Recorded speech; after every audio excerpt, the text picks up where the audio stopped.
ગીર સોમનાથના ધારાસભ્ય વિમલ ચુડાસમાએ વિધાનસભા ગૃહમાં નિવેદન આપ્યું છે। બાગાયતી પાકોમાં નુકસાન જતા ખેડૂતો આત્મહત્યા કરે છે।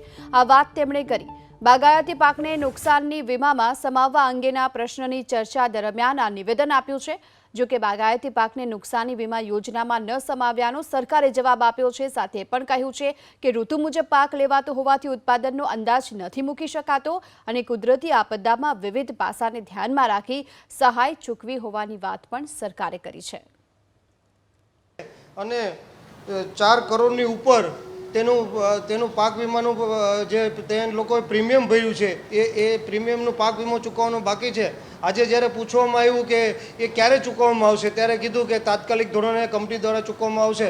2019નો પાક વીમો બાકી છે। આજે 4 વર્ષ થઈ ગયા છતાં પણ સરકાર જવાબમાં એમ કહે છે કે તાત્કાલિક ચૂકવવામાં આવશે। તો એ તાત્કાલિક શબ્દો ક્યારે 4 વર્ષ 5 વર્ષ 10 વર્ષ 15 વર્ષ એનો એક ચોક્કસ મુદત આપે 4 વર્ષ સુધી પણ હળવેશથી જવાબ આપે છે કે તાત્કાલિક ચૂકવવામાં આવશે। ત્યારે મારા ગીર સોમનાથ જિલ્લાના ખેડૂતો માટે તાત્કાલિક ધોરણે સરકાર દ્વારા એનું પોતાએ પ્રીમિયમ ભર્યું છે એ પ્રીમિયમનો પાક વીમો તાત્કાલિક ચૂકવવામાં આવે તેનાથી આ ખેડૂતો પોતાનો હકનો પાક વીમો એને મળી શકે।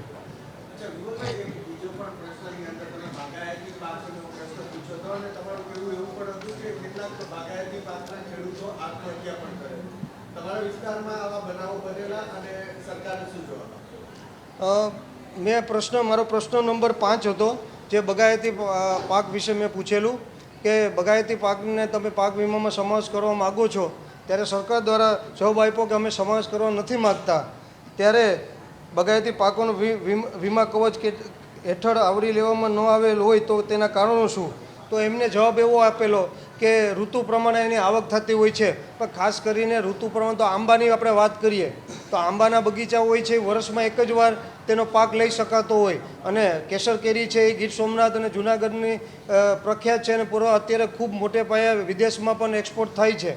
ત્યારે એને એકવાર સમજી લેજો કે એકવાર વાવાઝોડું આવે અને વાવાઝોડું આવ્યા પછી એકવાર વાવાઝોડું આવવાથી એના મોર કે કેરી એકવાર પાક નુકસાન થતું હોય તો આખું વર્ષ ખેડૂતોને બહુ મોટા પાયે નુકસાન થતું હોય અને આખું વર્ષની આવક બંધ થતી હોય, બાળકોને ભણાવી ન શકતા હોય। ઘણા ખેડૂતો તો આત્મહત્યા પણ કરી છે કારણ કે અમે દરિયાપટ્ટી ઉપર વધારે પૂરતો આંબાનું વાવેતર થતું હોય, નાળિયેરનું વાવેતર થતું હોય, ચીકુનું વાવેતર થતું હોય। આવું વાવેતર જે કરતા હોય એ બીજું કોઈ વાવેતર કરતા ન હોય એટલે એમને તો એની ઉપર જ આવક નિર્ભર હોય છે અને ઘણીવાર આના કારણે ખેડૂતોને પણ આત્મહત્યા કરી છે અને આજે પણ ખેડૂતો ઘણીવાર તો આ પાકનો નાશ પણ ખેડૂતો કરી નાખે છે કારણ કે વર્ષ બાય વર્ષ જો નુકસાન થતું હોય ખેડૂતોને તો ઘણીવાર આંબાના બગીચાઓ પણ કાપી નાખે છે। નાળિયેરું, કારણ કે નાળિયેરીની હું તમને વાત કરું તો ત્યારે સફેદ માખીની વાત છે। આજે નાળિયેરની જે આવક છે 100% હતી, આજે નાળિયેર છે 20%ની જ આવક ખેડૂતોને થઈ ગઈ છે। તો હવે ખેડૂતો આ જે પાક છે આંબા છે, નાળિયેરી છે કે ચીકુ છે એ 5 વર્ષ ઉછેર કરતા હોય પછી એને આવક ચાલુ થતી હોય ને એમાં પણ જે આ બીમારી હોય કે આવું કંઈ કુદરતી આફત આવતી હોય તો એના કારણે ખાસ કરીને ખેડૂતો છે પ્રીમિયમ ચૂકવવા માટે તૈયાર છે। તો ખેડૂતો પ્રીમિયમ ચૂકવવા માટે તૈયાર હોય તો ખરેખર ખેડૂતોને પાક વીમામાં બગાયતી પાકોને પાક વીમામાં સમાવેશ કરવો જોઈએ જેનાથી ખેડૂતો ઘણા બધા આત્મહત્યા કરતા હોય એ ન કરે અને વિશ્વમાં પ્રખ્યાત આપણી કેસર કેરી એ પણ વધારે ઉત્પાદન